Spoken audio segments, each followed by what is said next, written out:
जब उसे हेरोइन बनाते हैं उसकी 1 किलो की वैल्यू अबाउट 1 लाख। जब वो इंडिया बॉर्डर पार कर जाती है तो उसकी वैल्यू कम से कम 1 करोड़ रुपए की। इतना डिफरेंस? यस।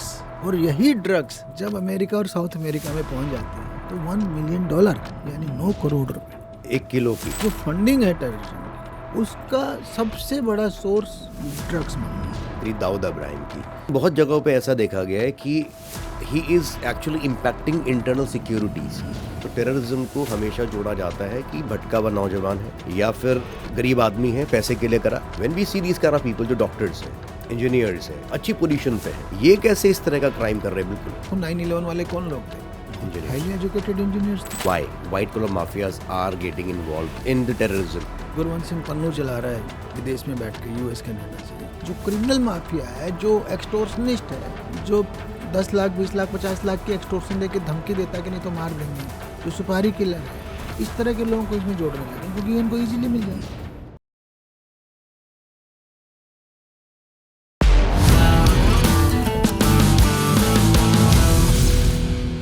सर, जो माफिया हैं, ये नाम बड़ा सुनने में फैंसी लगता है, लोग बड़े खुश भी होते हैं, कुछ लोगों को बनने का चाम है। तो हाउ माफियाज ऑपरेट? इनका कुछ मोटिव क्या क्राइम करना होता है, नाम कमाना होता है, या वाइट कॉलर होते हैं? माफियाज एक्चुअली है क्या? देखिए, कुल मिलाकर के माफिया टर्म जो आई है ना, ये तो बेसिकली तो वाइट कॉलर क्राइम से आई है। अच्छा। पर वो धीरे धीरे हर तरह के माफिया हो गए हैं। हम्म। कोई ड्रग्स माफिया है, कोई लिकर माफिया है, कोई खनन माफिया, कोई लैंड माफिया है, आप समझ के, भू माफिया। जी। तो ये सब तरह के माफिया क्रिएट हो गए हैं। जो टर्म कहाँ से पैदा हुई, मेरे ख्याल से जो ऑर्गेनाइज्ड क्राइम है। ऑर्गेनाइज्ड क्राइम वो क्राइम होता है जो आप 2 या 2 से ज़्यादा लोग मिल करके करते हैं और उनका पर्पज़ उसके पैसा कमाना है उसके थ्रू। ओके। ठीक है ना। कई बहुत सारे क्राइम का पर्पज़ पैसा नहीं होता।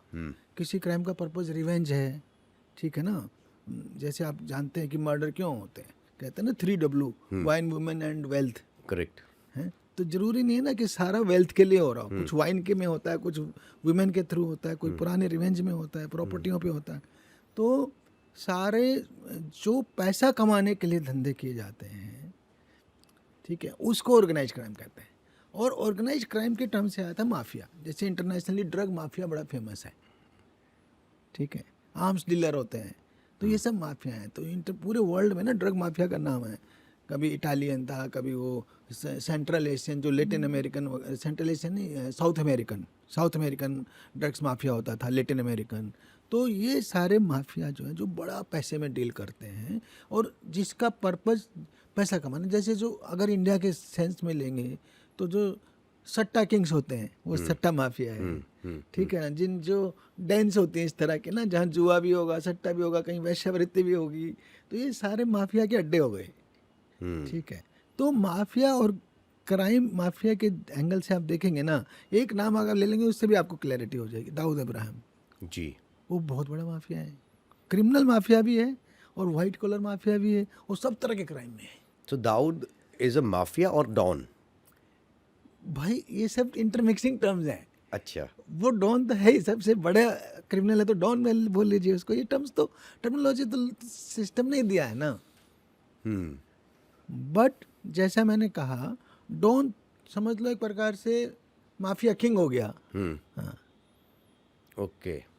सो अब जैसे अगर आप, जैसे आपने बात करी दाऊद इब्राहिम की, so the way he is operating, उसके ऑपरेट करने का तरीका बहुत अलग है, क्योंकि उसकी शुरुआत जो हुई है वो बहुत लोअर लेवल से हुई है। उसके बाद वो माफिया, और माफिया के बाद डॉन। लेकिन बहुत जगहों पे ऐसा देखा गया है कि he is actually impacting internal securities. तो क्या माफियाज या डॉन्स जनरली ये काम करते हैं कि वो इंटरनल सिक्योरिटीज़ को नुकसान पहुंचाए? देखो, जरूरी नहीं होता।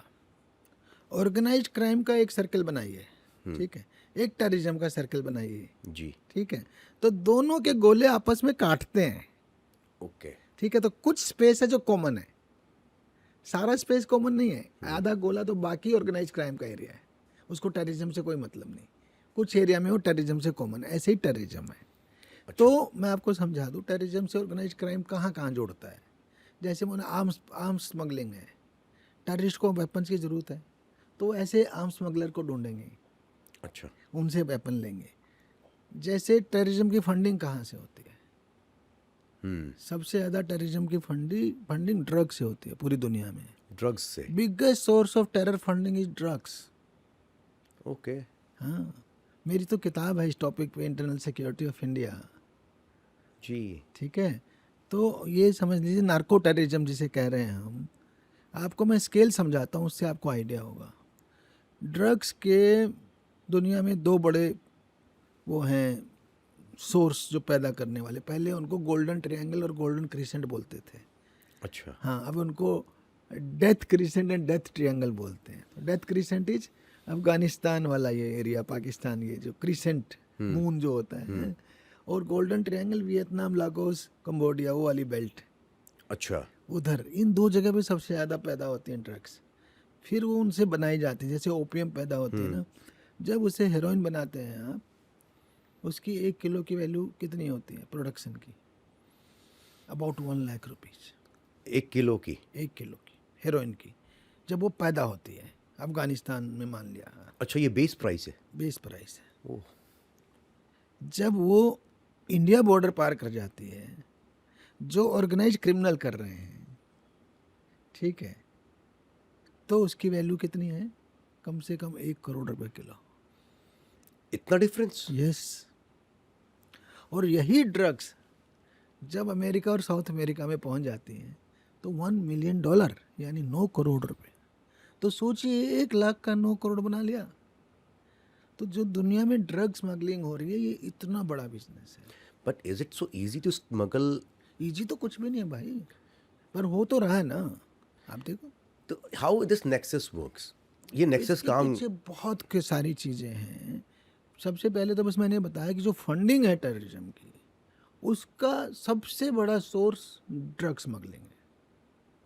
अब वो जो लेटेस्ट टेररिज्म है, बेसिकली टेररिज्म इंडिया में एक दो कुछ कुछ पोर्शन को छोड़ दें तो 80 to 90% जो है, it is all originated, funded, supported by ISI.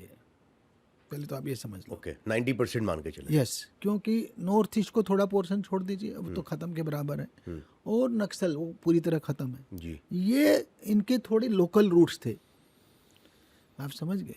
परंतु जो कश्मीर वाला टेररिज्म है, जो पंजाब का टेररिज्म था, जो बाकी पूरे देश में बम फूटते रहते हैं, कभी 26/11 मुंबई में हो गया, कभी अयोध्या में ब्लास्ट हो गया, कभी वाराणसी में ब्लास्ट हो गया, कभी अक्षरधाम पे ब्लास्ट हो गया, ये सब के सब ISI फंडेड टेररिज्म है, ISI सपोर्टेड टेररिज्म है. वही टेररिस्ट को रिक्रूट करते हैं, वही उन्हें पहले रेडिकलाइज करते हैं, फिर रिक्रूट करते हैं, फिर उनको पैसा देते हैं, उनको साधन देते हैं, उनको ट्रेनिंग देते हैं, और वही उनके स्लीपर सेल बनाते हैं, और वही फिर उनसे जो है घटना करवाते हैं. तो सर, आपकी जो किताब है, जिसका 8th एडिशन अब आ रहा है, internal security of India. Yes.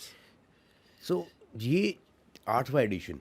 सो इतनी सारी चीज़ें होंगी तभी आप इतने एडिशंस दे रहे हैं, और शायद हर एक किताब में कुछ ना कुछ नया सीखने को मिलता होगा, या कुछ ऐसे ही नहीं क्राइम्स लोग कर रहे हैं, टेररिज्म पे कर रहे हैं, इंटरनली बहुत कर रहे हैं. सो आपने इतना इंटरनली और डीप जाकर क्या क्या नोटिस करा जो आपको लगता है कि विच कैन बी एलिमिनेटेड शुरू में ही हो जाना चाहिए था, लेकिन अब देर हो चुकी है? देखो, एक तो मैं किताब के बैकग्राउंड बता दूं. 2013 में इस सब्जेक्ट को UPSC में सिलेबस का पार्ट बन गया. अच्छा. 50 नंबर के question internal security of India पे आते हैं आज की डेट में, जो UPSC सिविल सर्विस एग्जाम है, IAS IPS वाला. जी. तो चूंकि उसका पार्ट बन गया, और ये लोगों को पता नहीं था है क्या टॉपिक्स. उसमें जो शब्दावली भी ऐसी ऐसी थी कि कोचिंग सेंटर को उसका ABCD नहीं पता था. उसमें लिखा था, पहला जो टॉपिक है, external state and non state actors of terrorism. External state and non state actors of terrorism. इसका किसी को हवा ही नहीं थी. कोई मेरे को बेचारा प्रोफेशनल जो तैयारी एस्पिरेंट मेरे पास आया, उसने मुझे सिलेबस दिखाया, तो मैंने उसको सिखाया. वो आज जो है डायनिप्स में है, दिल्ली पुलिस में एडिशनल वो DCP है आज की डेट में. जी. तो फिर मुझे आइडिया है कि किताब लिखी जाए, क्योंकि है ही नहीं पब्लिक डोमेन में कुछ नॉलेज, फिर अधकचरा नॉलेज जाएगा तो क्या सीखेंगे लोग. जी. तो I was the first author to write a book on this internal security of India. और वो इतनी पॉपुलर हुई कि 2014 में मेरी किताब आ गई थी, आज 26, 12 साल में 8वां एडिशन उसका आ गया। सर बधाई के पात्र हैं आप ऐसी चीज़ दुनिया को दे रहे हैं, यस। देश के यूथ को दे रहे हैं। तो 8वां एडिशन जो है वो इसलिए आया है कि हर साल इंटरनल सिक्योरिटी चेंजिंग वो है, जी। चेंजिंग सब्जेक्ट है। हाँ। मतलब ये हिस्ट्री या पॉलिटिकल साइंस की तरह फिक्स नहीं है, स्टैटिक सब्जेक्ट नहीं है कि भाई ये कॉन्स्टिट्यूशन है, ये रूल्स हैं, ये है ना, ऐसे ऐसे रट लो और काम हो गया ना। इसमें तो रोज बदलता है। 370 हट गया, किसने सोचा था, किसी ने भी नहीं। है ना। तो बहुत कुछ बदल गया ना, तो उसकी बैकग्राउंड तो मुझे दोबारा नए सिरे से सब बहुत कुछ लिखना पड़ेगा। ऑपरेशन सिंदूर हुआ, उसकी बैकग्राउंड क्या थी, क्यों हुआ, कैसे हुआ, पहलगांव क्यों हुआ और आज क्या स्टेटस है। लेकिन तो ये सर, सब इसमें आता है। ये सब होने के बाद भी, ऑपरेशन सिंदूर की आपने बात करी, या फिर हम अगर उरी की बात करें, ये सब होने के बाद भी टेररिज्म नहीं खत्म हुआ। सिंदूर के बाद लगा था कि कुछ शांति होगी, लेकिन फिर भी नहीं हुई। इसके क्या रीजन है? देखो, मैं थोड़े से बैकग्राउंड में जाता हूँ, फिर आपके सवाल जी। तक आऊँगा। और बैकग्राउंड ये है कि 71 के वार के बाद पाकिस्तान को समझ आ गया कि इंडिया से सीधे नहीं जीत सकता, सीधी लड़ाई में। तो वो प्रॉक्सी वार लड़ रहा था हमसे। ओके। ठीक। एक तो उसके अंदर कश्मीर का वो था कि कश्मीर वो तो यही कहते हैं ना, कश्मीर इंडिया ने कब्जा रखा। फिर उनके 71 वार के बाद एक गांठ और पड़ गई उनके यहाँ कि इन्होंने बांग्लादेश को हमसे अलग कर दिया। युद्ध तो उन्होंने ही किया था, मार उन्होंने ही खाई। वो बांग्लादेश अपने आप आज़ाद होने के लिए तड़प रहा था, ठीक है, बट अगर हमसे युद्ध करोगे तो हम तो जवाब देंगे। तो बांग्लादेश अलग हुआ। तो ये उन्होंने 71 के बाद कहा हम इंडिया के 1000 टुकड़े करेंगे, we will bleed India through 1000 cuts. ये ISI की स्टेटेड मोटो है। अच्छा। यस। और इस स्टेटेड मोटो की फर्स्ट मैनिफेस्टेशन था पंजाब टेररिज्म। ओह। यस। उन्होंने कहा कश्मीर को लेना है तो पंजाब को इंडिया से अलग कर दो। तब से खालिस्तान शुरू हो गया।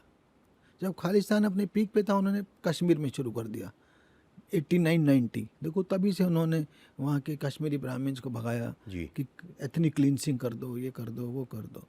तो और जब कश्मीर टेररिज्म ऊपर उठा तो उन्होंने पूरे देश में फैलाना शुरू कर दिया।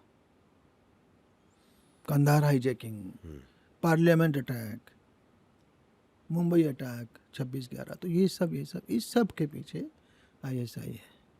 एक बात। दूसरी बात, पाकिस्तान में रूल किसका है? आर्मी का रूल है। आर्मी के रूल का जस्टिफिकेशन क्या है?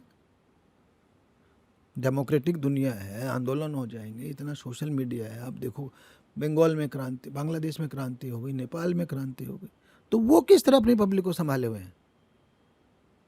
उनका एक ही रेटोरिक है, एंटी इंडिया रेटोरिक। भारत विरोधी वो अपना स्टैंड पे कहते हैं कि हम हैं जो भारत को पीछे रख रहे हैं और हम जो है ये कश्मीर को आज़ाद कराएंगे। और ये सारे मुद्दे लेके कश्मीर के नाम पे और एंटी इंडिया रेटोरिक के नाम पर उनकी सरकारें चल रही हैं, उनकी दुकानें चल रही हैं। तो ISI वगैरह और उसकी आर्मी इसी पे सरवाइव करती है। ठीक है। पहलगाम अटैक किसका नतीजा था? 2014 तक इंडिया जो है ना अगेंस्ट टेररिज्म में पीछे था, मैं कहूँगा। हमारी एंटी टेररिस्ट पॉलिसी बहुत स्ट्रॉन्ग नहीं थी, या कहीं ना कहीं दुनिया में ऐसा मैसेज आता था कि we are soft towards terrorism. आप समझ गए? जब आप टेररिज्म की 10 घटना हो रही हैं, आसानी से वर्कआउट नहीं होती, आपको पता है। हम पुलिस में रहे, हमें पता है। बड़ी मुश्किल से वर्कआउट होती हैं, क्योंकि नेशनल इंटरनेशनल नेटवर्क्स हैं, उनके डाटा लेना, ये लेना बहुत आसान नहीं है। वर्कआउट हो गया फिर अरेस्ट आसान नहीं है, अरेस्ट हो गया फिर उसको प्रूव करना आसान नहीं है। और यहाँ प्रूव होने के बाद सालों साल लग जाते हैं फांसी देने में। तो दुनिया में क्या मैसेज जाएगा? It's a soft state against terrorism. तो वो स्टेटमेंट 2014 के बाद बदली है देश की। ठीक है, पैराडाइम शिफ्ट है। आप उसे उरी बोलो, आप उसे बालाकोट बोलो, और फाइनली ऑपरेशन सिंदूर बोलो। उस स्टेटमेंट का मतलब ये है कि अगर आप हमारे यहाँ बदमाशी करते रहेंगे तो हम चुप नहीं बैठेंगे। ठीक है ना? तो जो आप टेररिस्टों को ट्रेनिंग दे रहे हो, आप ये जो कैंप चला रहे हो, हम उनको भी डायरेक्ट अटैक कर सकते हैं। सो दैट इज़ द कि भाई वो प्रिवेंटिव है कि मेरे देश में जो आदमी टेररिस्ट मेरे देश के लिए तैयार हो रहा था, मैं उसको वहीं जड़ से ख़त्म कर दूं। That is the logic of operation Sindoor. ठीक है कि नहीं, कि हम तुम्हारे टेररिस्ट कैंप को वहीं घुस के मारेंगे, उनको ख़त्म करेंगे। ओके। राइट। तो ये उससे एक्सपेक्टेड था। तो ये चेंज तो आया है, चेंज आने से कुछ न कुछ सुधार भी हुआ। उरी कह लो, बालाकोट कह लो, बालाकोट के बाद बहुत काफ़ी शांति टाइप की थी देश में। जो टेररिस्ट घटनाएं आप देखेंगे जो 14 तक हैं, उसके बाद कम हुई थी। परंतु पहलगांव क्यों हुआ? मेरे को लगता है कि 370 हट गया। कभी सपने में भी नहीं सोचा था पाकिस्तान ने ये हट जाएगा। मैंने अपनी किताब में खुद 2019 से पहले तक के जितने एडिशन हैं मेरी इंटरनल सिक्योरिटी ऑफ इंडिया के, मैंने लिखा है कि इसका हटना पॉसिबल नहीं है। जो आपने भी लिखा है। मैंने लिखा है क्योंकि मुझे लगता था कि पाकिस्तान इतना बदमाश है, मतलब वो कह लो कि वो इस मुद्दे को इंटरनेशनलाइज करेगा। ठीक है ना, मुद्दे को इंटरनेशनलाइज करेगा, तो इसलिए इसके इंटरनेशनल रिपरकशन है, खाली भारत पाकिस्तान का मुद्दा नहीं रहेगा। और एक यहाँ पे आग लग जाएगी, उनको एक लगता था इतनी बड़ी आग लग जाएगी जो संभालने नहीं संभलेगी। भाई पहले हम रोज पत्थरबाजी घटनाएं देखते थे जी। अब कैसे कंट्रोल हो गई ना, हो रखी। तो उन चीज़ों की वजह से मुझे लगता था कि 370 का हटना संभव नहीं है। परंतु हमारे देश ने, हमारे देश के होम मिनिस्टर ने, प्राइम मिनिस्टर ने, बाकी जितने भी आईबी और जितने भी स्ट्रेटजिस्ट हैं, नेशनल सिक्योरिटी एडवाइजर जैसे भी, एक बहुत बड़ी प्लान किया और तीनों चारों फ्रंट पे मैनेज किया। मतलब इंटरनेशनल रिपरकशन नहीं आए। कश्मीर का जनता सोचते थे कि जो जाने कितना बड़ा हंगामा हो जाएगा, वो नहीं हुआ। क्यों नहीं हुआ? क्योंकि सब जो टेरर फंडिंग हो रही थी ना, सब लोग दुनिया भर से पैसा उठा रहे थे लोग, उन सबको चोक कर दिया उस टेरर फंडिंग का। तो वो अपने घरों में नज़रबंद हो गए, तो वो कुछ बोल नहीं पाए। फिर हमने जो इंटरनेट के माध्यम से पब्लिक को इकट्ठा करते थे, इंटरनेट बैन करना पड़ा। भाई देश की सुरक्षा का सवाल किया तो 370 हट गया, सक्सेसफुली हट गया। तो ये पाकिस्तान के आईएसआई और आर्मी से सहन नहीं हुआ, पच नहीं रहा था उनको। ठीक है, फिर क्या हुआ? इसके ऊपर एक बात और हुई, 2024 का इलेक्शन हो गया और इलेक्शन में रिकॉर्ड वोटर टर्नआउट हुआ। तो सोच रहे थे ना ये तो फर्जी इलेक्शन कराती है इंडियन गवर्नमेंट। भाई आप देखो, हजारों लाखों की संख्या में लोग इलेक्शन में आ रहे हैं, तो इसका मतलब वो अपने मन से पार्टिसिपेट कर रहे हैं, जबरदस्ती कौन करेगा? तो वो उनको दूसरा सेटबैक था, क्योंकि वो तो दुनिया में कह रहे थे नहीं तो कब्जा कर रखा है जी। भाई, जनता अपने आप गवर्नमेंट इलेक्ट कर रही है। तो फेयर इलेक्शन का होना विद बिग वोटर टर्नआउट, इससे भी उनको बहुत बड़ा सेटबैक लगा। और लास्ट जो है टूरिज्म बूम, रिकॉर्ड टूरिज्म था पहलगांव से पहले, मतलब जो कभी कश्मीर में नहीं हुआ। इसलिए कश्मीर की पॉपुलेशन को तो पूरा इकोनॉमी भी बूम हो रही थी। कितना इंफ्रास्ट्रक्चर कितना चेंज हो गया, आपको पता ही है, रेलवे एंड सब कुछ जो चेंज हुआ है, तो इकोनॉमी बूम हो रही थी। तो वो उनको आखिरी चोट थी कि फिर तो हमारे हाथ से कश्मीर का मुद्दा ही गया। जिस मुद्दे को लेके पूरी एक देश की सत्ता संभाल रहे हैं वो। भाई एक देश की सत्ता जीतना आसान तो नहीं होता ना, बिल्कुल नहीं। कितने पापड़ बेलने पड़ते हैं पॉलिटिकल पार्टीज को, है कि नहीं? तब तो आप पावर में आते हो। उनको तो एक ही पापड़ बेलना है, एंटी इंडिया बोलते जाना है बस। करेक्ट है ना? करेक्ट। तो इसी एक मुद्दे पे उनको चला रहे हैं सालों साल से सरकार। बट वाई कश्मीरीज को अभी भी कई जगहों पे जो एक्चुअली पाकिस्तान से जुड़े हुए जो एरियाज हैं, वो अभी भी पाकिस्तान को ही सपोर्ट करना चाहते हैं? भाई वो एक अलग इशू है, वो छोटा मुद्दा नहीं, वो बड़ा मुद्दा है। फिर आप समझिए, हम तो ये कह रहे हैं उस सब के बावजूद हमने ये किया ना, और आसानी से हो गया। हम तो सोच रहे थे जाने कितनी जनता में उबाल आ जाएगा, कुछ हो ही नहीं पाएगा। अब तो आराम से सब हो रहा है। इंटरनेशनली जाने क्या क्या हो जाएगा, सारी दुनिया इंडिया के अगेंस्ट हो जाएगी, वो भी नहीं हुआ। है कि नहीं? तो उनको लगा कि कश्मीर का मुद्दा हमारे हाथ से फिसल रहा है। उसको जिंदा रखने के लिए पहलगांव किया, ये दिखाने के लिए हम जिंदा हैं। अच्छा। कश्मीर का मुद्दा मरा नहीं है, वहाँ के लोग अभी भी भारत के साथ नहीं हैं, वो आज़ादी चाहते हैं। ये उनका नैरेटिव है। ओके। ये आईएसआई का नैरेटिव है कि वो ये दिखाने के लिए इसलिए पहलगांव कराया गया, जिसको हमने फिर ऑपरेशन सिंदूर से जवाब दिया। ठीक है, ये हुआ एक पार्ट। अब आते हैं सेकंड पार्ट पे, जो आपका दूसरा सवाल था कि ऑपरेशन सिंदूर के बावजूद टेररिज्म खत्म तो नहीं हुआ, जी। अभी भी सेल्स पकड़े जा रहे हैं। शहजाद भट्टी नाम से एक नया उनका बंदा आ गया, वो आदमी रिक्रूट करे जा रहा है, भेजे जा रहा है, अभी कितने सारे पकड़ लिए हमारे लोगों ने। तो ये सच है, और सच ये भी है कि आईएसआई इतनी जल्दी शांत तो नहीं बैठने वाली, ठीक है। और दूसरा कारण है कि पाकिस्तान अपबीट भी है, जिस तरह से उसे इंटरनेशनल सपोर्ट मिला, जबकि स्पेशली यूएस, उसके दूसरे कारण हैं। यूएस ने उसको अपने कारणों से सपोर्ट किया, इंडिया के कारणों से नहीं किया, जी। क्योंकि यूएस उसका सपोर्ट वहाँ चाहता था। कहाँ? ईरान में।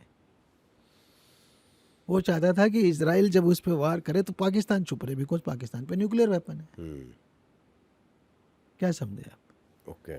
तो यूएस का जो सबसे सपोर्ट पाकिस्तान को मिला, तो और उन पे मतलब उनके हौसले बुलंद है। तो इसलिए उन्होंने अपनी ये है कि हम टेररिज्म को शांत तो नहीं होने देंगे, हम अपनी जो बदमाशी है, ब्लीड इंडिया थ्रू 1000 कट्स, ये जो पॉलिसी है, इसको आसानी से नहीं छोड़ने वाले। उसका फर्स्ट मैनिफेस्टेशन क्या था? जो ब्लास्ट इसके सामने हुआ ना, रेड फोर्ट के सामने, वो 32 जगह ब्लास्ट होने थे जी। तो इसका मतलब तैयारी तो उन्होंने फिर से बड़ी करी थी। वो टाइम से हमने वर्कआउट कर लिया। उन्होंने पोस्टर लगाने शुरू किए कश्मीर में, वहाँ का एक यंग आईपीएस ऑफिसर था, उसने पोस्टर्स पकड़ लिए और उस पोस्टर के थ्रू पूरा गैंग पकड़ लिया जो फरीदाबाद में पनप रहा था, अल्फला यूनिवर्सिटी में, डॉक्टरों वाला गैंग, वाइट कॉलर गैंग। जब वो गैंग पकड़ा गया, 3000 किलो वो पकड़ा गया एक्सप्लोसिव, तो एक प्रकार से गैंग बस्ट हो गया। तो रेड फोर्ट का जो कांड हुआ, ये तो एक प्रकार से हताशा में हुआ, भागते भागते भागते जो हो जाए कि भी अब तो गैंग, जब पता चल गया, गैंग खुल गया, अगर गैंग खुल गया तो सारे पकड़े जाएंगे। तो जो एक दो लोग थे, उन्होंने सोचा भी कुछ तो घटना कर दें, तो इसलिए उसने हताशा में कह लो, फ्रस्ट्रेशन में कह लो, कि जो उसके पास था गाड़ी में रखा, जितना जो उसके पास था एक्सप्लोसिव, और जहाँ भीड़ के स्थान में लाकर जो है गाड़ी उसको डेटोनेट कर दिया। तो वो उसका एक टुकड़ा हुआ, अदरवाइज प्लानिंग थी 32 जगह ब्लास्ट करने की। तो इस तरह से मेरा मतलब है, अभी भी जो मॉड्यूल पकड़े जा रहे हैं, दे ऑल्सो शो कि वो सोलर सीसीटीवी कैमरा लगाने के चक्कर में हैं, सोलर पावर से चलेंगे, वहाँ से इंटरनेट के थ्रू उनको सिग्नल मिलेगा या सैटेलाइट के थ्रू सिग्नल मिलेगा, जिससे कि वो फिर से हमारे सर्विलांस करके कहीं ना कहीं फिर से आतंकवादी घटनाएं कारित करा सकें। इस तरह के 3-4 जो हैं अभी मॉड्यूल जो है पकड़े जा चुके हैं पिछले 4-6 महीने में। तो उससे ये क्लियर है कि ये एक्टिविटी उनकी शांत नहीं हुई है। तो जो अभी आप बात कर रहे हैं, उसमें एक चीज़ सामने आई कि जब टेररिज्म की बात होती है तो टेररिज्म को हमेशा जोड़ा जाता है कि भटका हुआ नौजवान है या फिर गरीब आदमी है, पैसे के लिए करा। When we see these kind of people, जो डॉक्टर्स हैं, इंजीनियर्स हैं, अच्छी पोजीशन पे हैं, ये कैसे इस तरह का क्राइम कर रहे हैं? बिल्कुल देखिए, टेररिज्म ना बहुत सारी चीज़ों से मिलके बनता है। कहीं वो भटका हुआ नौजवान है, गुमराह किया गया है, कहीं गरीबी उसके पीछे कारण हो सकता है, ठीक है, लैक ऑफ डेवलपमेंट कारण हो सकता है, लैक ऑफ गवर्नेंस कारण हो सकता है। ये कारण थे नक्सल एरियाज के लिए। अच्छा, ठीक है, जो भटका हुआ है उनको गुमराह करते हैं, उनको प्रोपेगेंडा फैलाते हैं, झूठ फैलाते हैं। तो जो आईएसआई जनित टेररिज्म है, एक तो ये कहीं ना कहीं आइडियोलॉजी, इनको जिसको जिहाद बोलते हैं, कि भाई हमें जो लोग हमारे साथ नहीं उनके अगेंस्ट जिहाद करना है, तो वो आइडियोलॉजी, ये आइडियोलॉजिकल टेररिज्म फैलाते हैं। ठीक है, तो आइडियोलॉजिकल टेररिज्म जो है, जिसको रेडिकलाइजेशन कहते हैं, जो गलत दिमाग में जहर भरना है एक देश के खिलाफ या सिविलाइजेशन के खिलाफ एक जहर भरना है, तो वो जहर भरना तो फिर वो किसी भी वर्ग में जाएगा। आप समझ गए ना, गरीब से लेकर के रिच तक। हम तो अभी तक पहले भी ऐसे केसेस आते रहे, इंजीनियर्स आप देखो, 9/11 वाले कौन लोग थे? बहुत हाईली एजुकेटेड इंजीनियर्स थे। तो ये कहीं ना कहीं किसी तरह से दिमाग को, माइंड को पॉइजन करना है, through wrong theories, wrong narratives, radicalise करना है, और फिर उनको मोटिवेट करना इस तरह के कामों के लिए। तो ये इसमें सफल हो जाते हैं ISI, तो ये उसी का रिजल्ट है। तो हम ये नहीं कह सकते कि वाइट कॉलर पीपल इस जाल में नहीं आएंगे। ये तो जाल है ना, आप सोशल मीडिया पे देखो, कई बार उस पर फैलता रहता है, गलत नैरेटिव्स के थ्रू फैलाया जाता है। तो प्रोपेगेंडा के काउंटर प्रोपेगेंडा की ज़रूरत होती है हम लोगों को, जो इनके इस रोंग नैरेटिव को काउंटर कर सके। तो ये एक प्रकार से एक चिंता की बात है हमारे लिए, और ट्रेजिक भी है कि हमारे ही अच्छे खासे पढ़े लिखे लोग, यूनिवर्सिटी में पढ़े लिखे लोग, डॉक्टर, इंजीनियर, अगर वो टेररिज्म की तरफ जिनका रुझान, उनको ऐसी क्या आइडियोलॉजी सिखा रहे हैं वो लोग, तो वो बहुत ही चिंता की बात है। और सर अगर हम इसकी बात करें अब again, how the white collar mafias in why white collar mafias are getting involve in the terrorism. अभी क्या हुआ ना, जो 6 फॉर जस्टिस है, जिसको गुरवंत सिंह पन्नू चला रहा है विदेश में बैठ के, US कनाडा से, तो इन लोगों ने क्या लिखा ना, अब इनको पता है मासिज में खालिस्तान का आइडिया ख़त्म हो चुका है, कोई उनके साथ नहीं है, परंतु वो क्या करते हैं, इसलिए क्रिमिनल्स को रिक्रूट करने लग गए हैं। जो क्रिमिनल माफिया है, जो एक्सटोर्शनिस्ट है, जो 10 लाख 20 लाख 50 लाख की एक्सटोर्शन दे के धमकी देता है कि नहीं तो मार देंगे, जो सुपारी किलर है, इस तरह के लोगों को इसमें जोड़ने लगे, क्योंकि इनको इजीली मिल जाता है। ओके, आप समझे, जो क्रिमिनल है उसको तो वेपन चाहिए, पैसा चाहिए, उसको दोनों मिल रहे हैं, सिर्फ उनकी आइडियोलॉजी के हिसाब से काम कर दो। ओके, तो ये जो है ना, लेटेस्ट ये जुड़ गया है कि ये जो nexus between terrorism and criminal mafia, ये बढ़ता जा रहा है, और इसका फ़ायदा उठा रहे हैं इस तरह के लोग जो who are at the back of terrorism. तो क्रिमिनल एलिमेंट्स को, चाहे वो ड्रग स्मगलर हो, चाहे वो आर्म स्मगलर हो, चाहे वो क्रिमिनल माफिया हो, जो मैंने कहा ना, जो बड़े बड़े एक्सटोर्शंस करता है, सुपारी किलिंग्स करता है, तो इन सब का सपोर्ट लेके आगे बढ़ रहे हैं लोग, इन लोगों को रिक्रूट कर रहे हैं, और जैसे अब लॉरेंस जेलों में भी रिक्रूट करते हैं। जेल की अगर बात, हम जैसे मैं लॉरेंस का नाम लिया, Lawrence Bishnoi is in jail. अब ऐसा कहा रहा था कि उसी के बंदे बहुत सारे लोगों को बाहर जाके मार रहे हैं। उस क्राइम को हम किस कैटेगरी में डालें? वो क्राइम है, और वो मार भी उन लोगों को रहा है जो देश के खिलाफ है या जिनकी दुश्मनी है। तो how should we take this देखो, अब वन? उस बारे में उसका कोई प्रूफ नहीं है ना, नाम तो आ ही रहा है। नाम आना ठीक बात है, बिना प्रूफ के मैं ऐसे कमेंट नहीं कर सकता। अच्छा, लेकिन क्या हम इसको ऐसे देख सकते हैं कि दैट इज ऑल्सो, या तो खाली नाम लिया जा रहा है, या that is also part of sum under ground operations और व्हाटएवर वी से अंडर कवर ऑपरेशंस? नहीं, मैं कहता रहा हूँ ना, काउंटर टेररिज्म में अंडर कवर ऑपरेशन चलते होंगे। अब वो क्या चलते हैं, कैसे चलते हैं, उसके बारे में मैं ऑथेंटिकली कुछ नहीं कह सकता। एंड जैसे हमने अभी एक मूवी देखी धुरंधर, उसमें हमने बहुत कुछ देखा कि किस तरह से इंडिया के स्पाइज वहाँ पर हैं। आई एम नॉट श्योर है या नहीं है, जैसे भी बहुत लोगों ने उसको कहा कि ऐसा तो नहीं होता, वैसा नहीं होता, व्हाटएवर। अगर मैं उसको वैसा वर्षा करूँ तो उनके भी बहुत सारे लोग यहाँ पर होंगे जो उनके लिए काम कर रहे हैं। एक तो है जो हमारे देश में, ये एक है उनका भेजा हुआ स्पाई। सो क्या हमने कभी इस तरह से कोई ऑपरेशंस करे हैं जो आपकी नज़र में, जिसपे हमने उनके स्पाइस को पकड़ा and they are doing certain things जो इंडिया के खिलाफ चल रहा है पूरा? भाई कितने सारे तो पकड़े जाते हैं ना, जितने भी जो टेररिस्ट मॉड्यूल बस्ट होते हैं, उनमें बहुत लोग अरेस्ट होते हैं। आप समझो ना, तो वो are they all from ISI? नहीं, they are supported by ISI, समझो आप। जो स्लीपर सेल है या कोई एक्टिव सेल है, या किसी ने एक्शन कर दिया, घटना कर दी, तो उसमें से मोस्टली लोग इंडियन होता है, which is radicalised and supported by ISI। But कुछ लोग, जैसे कसाब तो पाकिस्तानी था, तो ऐसे लोग मिलते हैं। तो ये इस तरह के लोगों पे कार्रवाइयाँ होती रही हैं, होती रहेंगी आगे भी। जो मैंने कहा, कुछ टेररिज्म हमारे यहाँ था जो ISI सपोर्टेड नहीं था, जिसके बाद में साठगांठ हो सकती है, बट उसकी ओरिजिन हमारे यहाँ थे। जैसे नक्सलिज्म, वो कहीं ना कहीं मार्क्सवादी विचारधारा से प्रभावित था, और ये था कि भाई सरकार ने हमें डेवलप नहीं किया, ये वो नैरेटिव पे लोगों को रेडिकलाइज कर रहे थे, उस नैरेटिव पे उनको वेपन पकड़ा रहे थे कि आप क्रांति लाओ, हथियार वाली क्रांति, ऐसे ना। इसी तरह नॉर्थ ईस्ट का था, but rest of the terrorism is all supported by ISI, everything almost. And now जैसे हम साइबर की बात करते हैं, आज के टाइम पे साइबर क्राइम्स भी बहुत सारे बढ़ चुके हैं, और जब हम साइबर में बात कर रहे हैं तो हम बात करते हैं क्रिप्टो करेंसी की।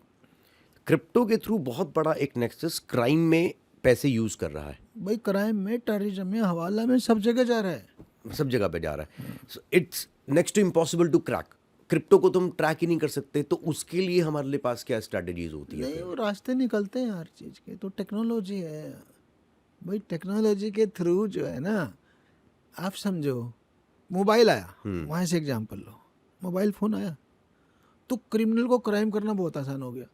हाँ, अब बताओ कैसे? फ़ोन कर दिया, कहीं से भी भाग गया, ट्रैवल कर रहा है, वहाँ से कम्युनिकेट कर सकता है। May be this one could be the reason. मान लिया उसे, ये आदमी का मर्डर करने के लिए आपने किसी को हायर किया, सुपारी किलर, ठीक है, मर्डर को लोकेट करना, ठीक है, एक आदमी आपने भेजा, उसने कहा इतने बजे घर से निकला, इतने इस स्कूटर पे बैठा है, या इस गाड़ी में बैठा है, तो लोकेशन एकदम लाइव लोकेशन बोल दिया ना मोबाइल से। पहले बोल सकते थे, तो मोबाइल से उसको बहुत फायदा हो रहा ना, परंतु उसी मोबाइल से पुलिस को फायदा होने लग गया कि तुम्हारी लोकेशन कहाँ थी, तुम्हारे किस किस से बात कर रहे थे, तुम्हारा नेटवर्क में कौन कौन है, ठीक है, तो मोबाइल के थ्रू पकड़े जाने लग गए। फिर इन्होंने मोबाइल यूज करना बंद कर दिया क्रिमिनल्स ने। हाँ, मोबाइल से सबसे ज़्यादा केस पुलिस ने वर्कआउट किए। तो अब सीसीटीवी से वर्कआउट हो रहे हैं। हम ये देखते कहाँ से आए थे, कहाँ गए, किस गाड़ी से आए थे, पैदल आए थे, किस गाड़ी से आए थे, फिर वो सीसीटीवी फुटेज पीछे पीछे करते रहते हैं। मैंने एक डकैती वर्कआउट करने के लिए देहरादून की 1200 सीसीटीवी कैमरे देखे। अच्छा, गाजियाबाद के क्रिमिनल थे हमारी टीम में। ये चलता है, पुलिस इतना हार्डवर्क करती है। तो ये मत सोचो कि क्रिप्टो करेंसी है तो इसका कोई तोड़ ही नहीं है। जो टेक्नोलॉजी आपको उनको फायदा दे रही है, वो टेक्नोलॉजी सुरक्षा एजेंसियों को भी फायदा देती है पैरेलली। सर आप उत्तराखंड में रहे, जी, उत्तराखंड में भी, और खासकर हरिद्वार पे या फिर जैसे हमारे चार धाम जो हैं, उनको लगे बहुत बड़ी थ्रेट्स आई हैं कि जी हम बम से उड़ा देंगे या अटैक होंगे। वो जेन्युइन अटैक्स की थ्रेट होती है या फिर वो जस्ट बोगस अटैक्स मतलब थ्रेट्स होती है? मतलब how do you see that? देखो, एक तो ऐसा मुझे लगता था रेलवे का कोई बंदा था, फ्रस्ट्रेटेड। एक तो वो बहुत डालता रहता था, चिट्ठियाँ सी डालता था वो लाइन से 10 20 50 आई, तो वो था, मतलब खिसका हुआ बंदा लग रहा था। ओके। बट मैं जो भी वेस्टर्न यूपी में और इस साइड में जो इस तरह के मॉड्यूल्स पकड़े गए हैं, जो आईएसआई के मॉड्यूल्स पकड़े गए हैं, most of them have said कि हमारे रडार पे कुंभ मेला, कांवड़ मेला रहता है। हाँ, तो इसका मतलब उनकी कहीं ना कहीं सोच तो है ही। भाई वो देखते नहीं, इतनी सारी भीड़ एक जगह है, एक ब्लास्ट करेंगे तो हजारों मर जाएंगे, समझे कि नहीं समझे, इसलिए वो इनको टारगेट कर रखते हैं। तो but is it not very difficult to identify? इतनी भीड़ में एज अ पुलिस कैसे आइडेंटिफाई कर सकती है? बहुत मुश्किल है। मुश्किल है। तो फिर आप लोगों के स्टेप्स क्या होते होंगे? आप लोग कैसे ट्रैक करते हैं उनको? भाई ऐसे आसानी से कोई ट्रैप नहीं होता। ये बहुत सारी चीज़ें पैरेलली काम कर रही हैं। भी जैसे मैंने कहा ना कि बड़ी एजेंसियां अलग काम कर रही हैं, एनआईए भी कर रही है, आईबी भी कर रही है, और एजेंसीज भी हैं, एटीएस भी हैं, बहुत सारे स्टेट्स की, वो अपना अलग काम कर रही हैं। एक मॉड्यूल जब पकड़ा जाता है उसके थ्रू उनका बहुत बड़ा नेटवर्क का पता चलता है कि कहाँ कहाँ किस किस से जुड़े हैं तार। तो ऐसे ऐसे करके हमारे उसमें आता रहता है। और दूसरा जो आदमी संदिग्ध होता है ना, उसकी पहचान मुश्किल भी नहीं होती। अच्छा। कहीं ना कहीं उसके स्टेप्स सारे ना अलग अलग ही होते हैं, तो पकड़े जाते हैं, ऐसे ट्रैप में आ जाते हैं। Sir have you encountered anyone जो साइको किलर या ऐसे केसेस में इन्वॉल्व हो जो बिना मोटिव के किसी का मर्डर कर रहा है? नहीं, साइको वाले भी बिना मोटिव के नहीं करते हैं। अच्छा, उनका मोटिव होता है? हाँ, कुछ ना कुछ मोटिव रहता है। जैसे क्या? एक केस था अभी भगवानपुर का, में डीजी लॉ एंड ऑर्डर था शायद, ये 17 18 19 की बात है जी। तो भगवानपुर हरिद्वार ज़िले में, तो एक आदमी वहाँ एक परिवार में ऐसे ही आके रहता था, सेंटली सा जीवन जीता था। कहीं प्रतापगढ़ साइड का आदमी था, एज होगी 40 से 50, ठीक है, और वो खेत में काम करता था, बड़ी मेहनत से काम करता था और अपनी सादगी वाली ज़िंदगी जीता था, परिवार के साथ रोटियां खाता था, परिवार के सदस्य की तरह रहता था, ठीक है। Instead of as a labour, उसको भी उन्होंने परिवार के सदस्य की स्टेटस दी हुई थी। बच्चियां भी उस घर में, परिवार में 2-3 बच्चियां थी, मुझे एग्जैक्टली नहीं याद आ रहा, तो वो भी उसको अंकल वाली स्टेटस दे रखी थी। चाचा जी ताऊ जी वाली, ठीक है। और वो जब बच्चियां थोड़ी यंग हुई, वो इधर उधर जाने लगी, मिलने लगी, तो उसको ऑब्जेक्शन हो गया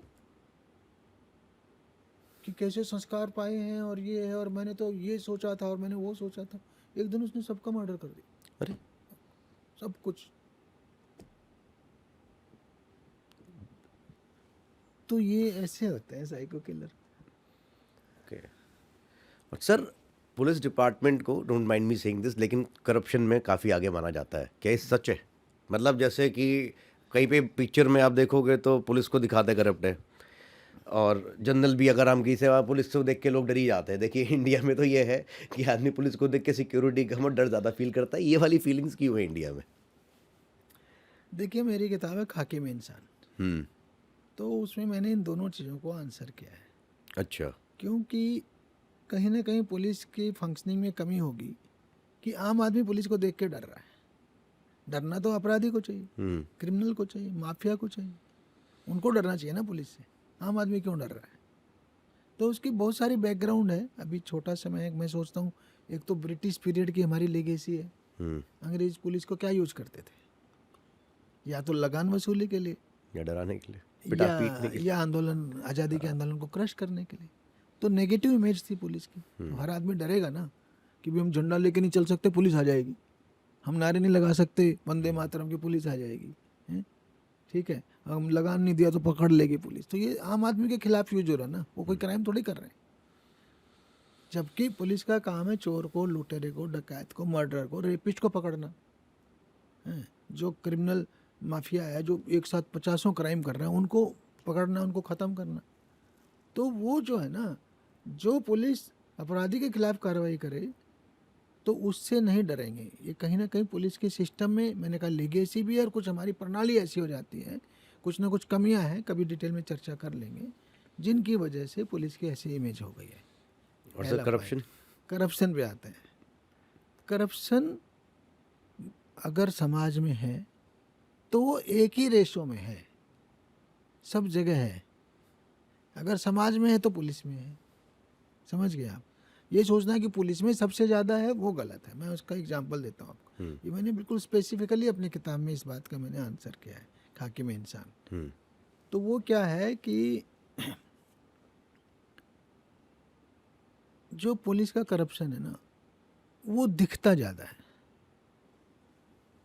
एक आप एग्जांपल इनकम टैक्स का लो, ठीक है। इनकम टैक्स के इंस्पेक्टर साहब हैं, उनका करप्शन कैसे होगा? मान लिया आपका टैक्स बनता है 20 लाख, उन्होंने आपका टैक्स बनाया 10 लाख, 5 लाख आपसे वैसे ले लिया, ठीक हो गया।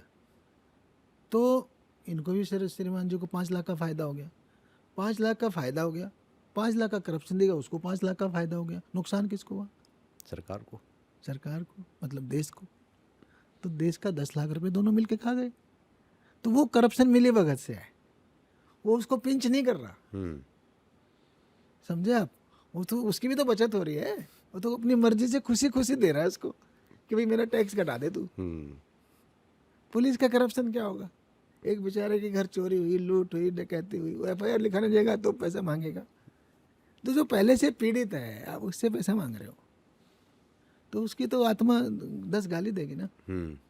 तो ये है, इसलिए मैंने खाकी में इंसान कहा। भी पुलिस में भी, वर्दी में भी इंसान होते हैं और होने चाहिए, हैं, क्योंकि हम कोई इंसानियत से दूर थोड़े चले गए।